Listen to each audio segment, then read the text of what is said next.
warahmatullahi wabarakatuh. Perkenalkan, nama saya Fatika Nur Aini dengan NPM 077524111150 kelas 2 IF3. Baik, di sini saya akan menjelaskan materi tentang sejarah perkembangan komputer. Menurut Kamus Besar Bahasa Indonesia atau KBBI, komputer adalah elektronik otomatis yang dapat menghitung atau mengelola data secara cermat menurut instruksi dan memberikan hasil pengolahan serta dapat menjalankan sistem multimedia. Biasanya terdiri dari atas unit pemasukan, unit pengeluaran, unit penyimpanan, dan serta unit pengontrolan. Komputer telah menjelma menjadi tonggak penting yang merevolusi cara kita hidup dan bekerja. Pada awalnya, komputer digunakan hanya untuk mengelola beberapa permasalahan yang berhubungan dengan aritmatika. Namun, pada saat ini, komputer dapat memberi berbagai macam fungsi seperti hiburan, mengelola data, alat transaksi, media pengawas, dan lain-lainnya. Baik, kita akan membahas sejarah komputer dari generasi pertama hingga kelima yang dilansir dari Ruang Guru. Perkembangan komputer generasi pertama pada tahun 1940 sampai 1956, di mana perangkat komputer generasi pertama ini digagas oleh insinyur asal Jerman yang bernama Konrad Zuse.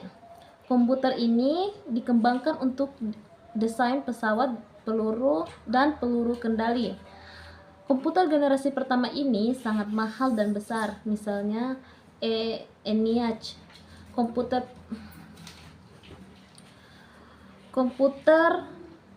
generasi pertama juga mengandalkan machine language, yaitu level bahasa pemrograman paling rendah yang bisa dimengerti oleh komputer.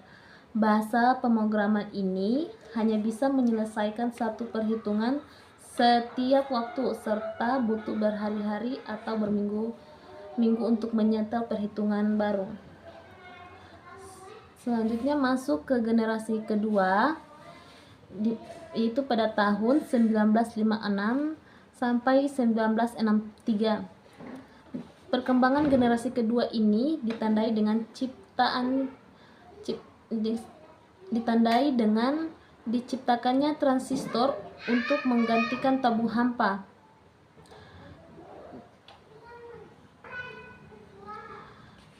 Dengan hadirnya transistor, komputer dibuat lebih kecil, cepat, murah, dan hemat energi. Selain itu, pada generasi ini juga dilakukan pengembangan memori inti magnetik. Secara umum, komputer generasi kedua sudah menggunakan bahasa pemrograman tingkat tinggi. Kapasitas memorinya sudah lumayan besar, tidak membutuhkan terlalu banyak listrik, dan proses operasinya sudah cepat. Masuk ke generasi ketiga pada tahun 1964 sampai 1971, di mana komputer generasi ketiga ini ditandai dengan pengembangan integrated circuit. Pada tahun 1958, oleh Jack Billy menciptakan integrated circuit chip atau IC. IC ini merupakan kepingan kecil yang mampu menampung banyak komponen menjadi satu. Jadi, komputer pada generasi ketiga menjadi lebih kecil, cepat, dan murah pada masa ini. Kemungkinan juga untuk dipasarkan ke khalayak umum. Di sisi yang lain, komputer pada generasi kedua mulai ditinggalkan karena pemakaian transistor yang membuat komputer jadi cepat panas. Generasi keempat 1971 sampai sekarang. Pada generasi keempat ini masuk pada generasi keempat pada tahun 1971 sampai sekarang, di mana periode ini ditandai dengan dikembangkannya mikroprosesor yang menyatukan ribuan IC ke dalam satu keping silikon. Pada masa ini muncul laptop yang sangat portable dan dapat dibawa kemana-mana. Seiring komputer-komputer kecil ini menguat, mereka dapat dihubungkan untuk membentuk jaringan yang pada akhirnya mengawali perkembangan internet.